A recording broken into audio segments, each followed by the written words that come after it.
అనకాపల్లి జిల్లా అనకాపల్లి నినాదం దొడ్డిలో 5.5 కోట్ల రూపాయలతో నిర్మించతలపెట్టిన ఏపీ ఈపీడీసీఎల్ భవన సముదాయాలకు భూమి పూజ చేసిన రాష్ట్ర విద్యుత్ శాఖ మంత్రి గొట్టిపాటి రవికుమార్. కార్యక్రమంలో పాల్గొన్న ఈపీడీసీఎల్ సీఎండీ పృథ్వీతేజ్, అనకాపల్లి జిల్లా కలెక్టర్ కె విజయకృష్ణన్, స్థానిక ఎమ్మెల్యే కొనతాల రామకృష్ణ, ఈపీడీసీఎల్ అధికారులు, కూటమి నాయకులు. కూటమి ప్రభుత్వంలో మంత్రులు, ఎమ్మెల్యేల తీరుపై వైసీపీ ఎమ్మెల్సీ బొత్స సత్యనారాయణ తీవ్ర ఆగ్రహం వ్యక్తం చేశారు. రైతులకు భరోసా కల్పించే ప్రకటన ప్రభుత్వం నుంచి లేదు. రైతుల ఇన్సూరెన్స్ ప్రభుత్వం కట్టలేదా అనే ప్రశ్నించారు. కాశీబుగ్గ ఘటనపై ప్రభుత్వానికి బాధ్యత లేదా అని ప్రశ్నించారు. ఏదైతే రైతాంగం ఉందో రైతు చేసి పట్టేవాడికి ఉండకూడదు, చేసి పెట్టేవాడిగా ఉండాలని స్వర్గీయ రాజశేఖర రెడ్డి గారి తనకు ఆలోచనతో ఆ విధానం ప్రకారం రైతుకి అన్ని విధాలా కూడా మనం ఆదుకుంటూ కార్యక్రమాలు చేస్తాం. రైతు భరోసా కేంద్రాన్ని ప్రత్యేకంగా పెట్టి వాటి ద్వారా వారికి కావాల్సిన ఎరువులు కానీ, విత్తనాలు కానీ, ఇన్పుట్ సబ్సిడీ కానీ, లేదు కొనుగోలు వాళ్ళు పెట్టిన పంటకి గిట్టుబాటు ధర కానీ అన్నీ కూడా ఏర్పాటు చేస్తాం. అది మా ప్రభుత్వ విధానం. ఈ ప్రభుత్వ విధానం ఆ భరోసా కేంద్రాలను పక్కన పెట్టి మళ్ళీ అధికారులతో చేయడం తప్పు కాదు, కానీ ఈ పక్కన పెట్టి ఏదైతే ఈ క్రాప్ అని పెట్టి నిర్దిష్టంగా పండించే రైతుకి ఏమైనా ప్రకృతి వైపరీత్యం జరిగినప్పుడు వాళ్ళకి ఇవ్వాల్సిన ఇన్పుట్ సబ్సిడీని, అధిక వర్షాలు వచ్చినా, కరువు వచ్చినా, అడకం వచ్చినా కరెక్ట్గా ఇన్ టైంలో మళ్ళీ వచ్చే పంట వేసుకునే సమయంకే వాళ్ళకి అందించే ఏర్పాటుని మేము చేశాము.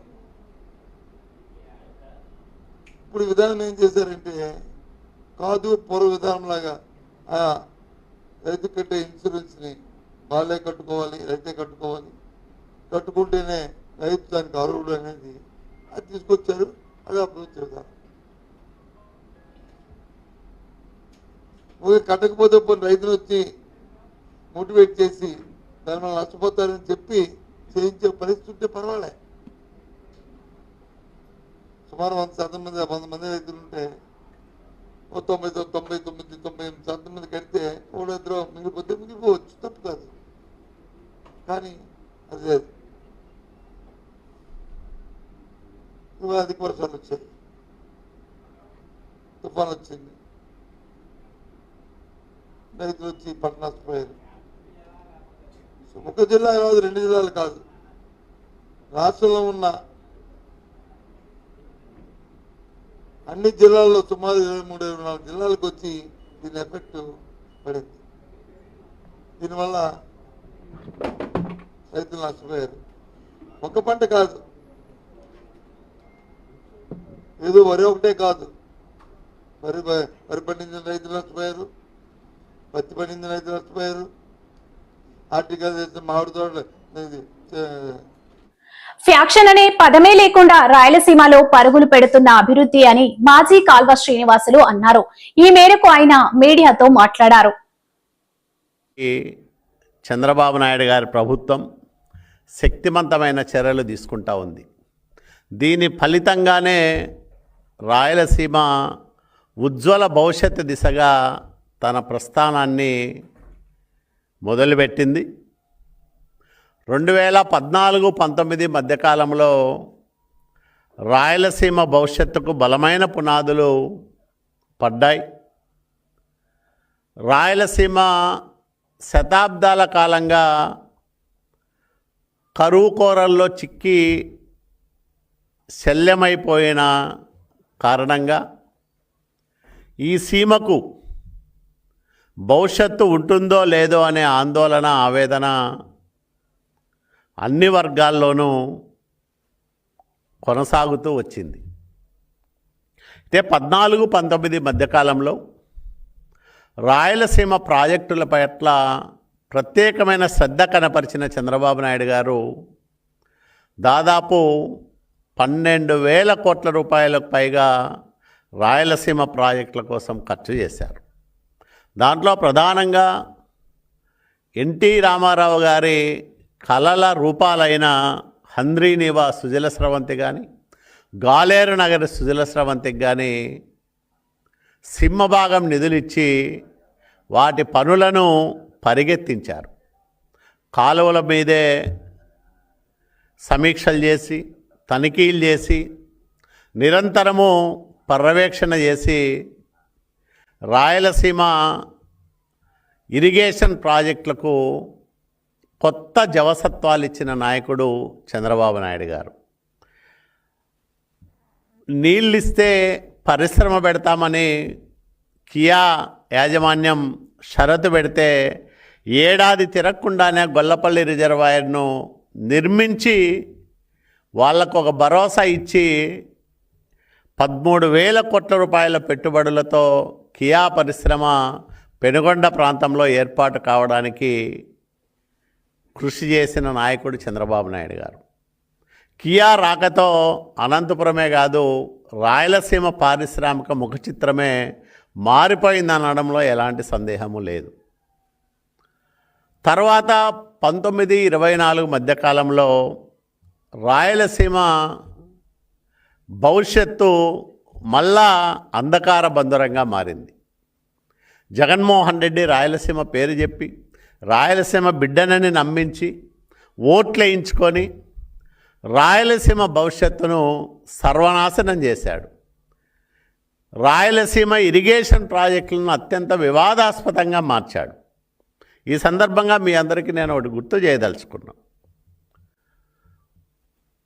నిధులు, నియామకాలు, నీళ్లు అనే నినాదాలతో, ఒక సెంటిమెంట్స్తో తెలంగాణ రాష్ట్రం ఏర్పాటైతే 2 రాష్ట్రాల మధ్య కృష్ణా జలాల పంపకాల విషయంలో ఎన్ని గొడవలు జరుగుతాయో, ఎంత రాద్ధాంతం జరుగుతుందోనే అందరం కూడా భయపడ్డాం. ఆ రోజు అక్కడ చంద్రబాబు నాయుడు గారిని తీవ్రంగా ద్వేషించే పాలకులు ఉన్నారు తెలంగాణలో. కానీ చంద్రబాబు నాయుడు గారు తన పాలనా అనుభవంతో కేంద్ర ప్రభుత్వం వద్ద జరిగిన ఈ నీటి పంపకాల్లో ఉమ్మడి ఆంధ్రప్రదేశ్ వాటా 811 టీఎంసీలు అయితే 512 టీఎంసీలను ఆంధ్రప్రదేశ్ రాష్ట్రానికి, 299 పులికాట్ సరస్సులో ఫ్లెమింగో పక్షులకు శాశ్వత నివాసం కల్పించాలని డిప్యూటీ సీఎం పవన్ కళ్యాణ్ మాటలు అభినందనీయమని, మీ పేరులోనే పవనం, కళ్యాణం రెండూ ఉన్నాయి, సైబేరియా నుంచి 100 ఏళ్ల నుంచి వలస వస్తున్నాయి అని మాజీ టీటీడీ చైర్మన్ బోమన అన్నారు. గౌరవనీయ ఉప ముఖ్యమంత్రి పవన్ కళ్యాణ్ గారు నిన్న జరిగినటువంటి ఒక సమీక్షా సమావేశంలోనో లేకపోతే పత్రికా విలేకరులతోనో అన్నట్టుగా వచ్చినటువంటి ఒక గొప్ప మాట, పులికాట్ సరస్సులో ఫ్లెమింగో పక్షులకు శాశ్వతంగా స్థిర నివాసం ఏర్పాటు చేసే విధంగా ఎకో టూరిజాన్ని అభివృద్ధి చెయ్యాలా అని పాపం ఆయన చాలా గొప్పగా చెప్పటం జరిగింది. ఈరోజు పత్రికల్లో చాలా ప్రముఖంగా ఆ వార్త వచ్చింది.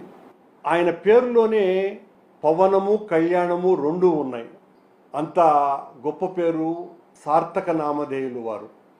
పవన్ కళ్యాణ్ గారు, మీరు ఎక్కడో సైబీరియా నుంచి 100,000 సంవత్సరాలుగా పులికాట్ సరస్సుకు వచ్చేటువంటి ఆ ఫ్లెమింగో పక్షులకు మళ్ళీ తిరిగి సైబీరియాకు పోనివ్వకుండా ఆంధ్రప్రదేశ్లో ఎకో టూరిజాన్ని డెవలప్ చేయటం కోసమని ఆ పక్షులని శాశ్వతంగా ఇక్కడే ఉంచేంతగా మీ ఆలోచనల్ని నేను మనస్ఫూర్తిగా అభినందిస్తున్నా.